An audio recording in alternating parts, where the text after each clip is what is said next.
நான் கடவுளிடம் கேட்டேன், என்னோட வாழ்க்கையை நான் எப்படி வழிநடத்துவது என்று. அதற்கு கடவுள் சொன்னார், உன் வீட்டில் உள்ள ஒவ்வொரு அறைகளையும் சென்று பார், உன் கேள்விக்கான பதில் அங்கே கிடைக்கும் என்று. என் வீட்டில் உள்ள ஒவ்வொரு அறைகளையும் சுற்றி பார்த்தேன், எனக்கான பதில் அங்கே கிடைத்தது. வீட்டின் மேற்கூரை சொன்னது, உன் எண்ணங்களை என்னை போல் உயர்வாகவை என்று. ஃபேன் சொன்னது, என்ன மாதிரி எப்பவும் குளிர்ச்சியா கூலாயிரு என்று. கடிகாரம் சொன்னது, நேரத்தை எப்பவும் கடைபிடிக்கணும் என்று.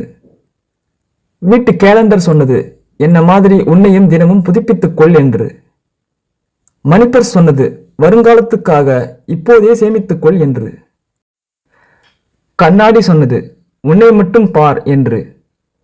விளக்கு சொன்னது, என்ன மாதிரி அடுத்த ஒரு வாழ்வில் ஒளியேற்று என்று. வீட்டில் உள்ள ஜன்னல் சொன்னது, என்னை போல் பரந்த மனப்பான்மையாக இரு என்று. தரை சொன்னது, எப்போதும் பணிவாக இரு என்று. படிக்கட்டு சொன்னது, வாழ்க்கையில் எடுத்து வைக்கும் ஒவ்வொரு அடியையும் கவனமாக வை என்று. இதுபோல் நாம் வாழ்க்கையில் கடைபிடித்து வந்தால் நம் லட்சியங்களை அடைந்து உயர்ந்த நிலைக்கு வரலாம். இந்த தகவல் உங்களுக்கு பிடிச்சிருந்தா லைக் பண்ணுங்க, ஷேர் பண்ணுங்க, சப்ஸ்கிரைப் பண்ணுங்க.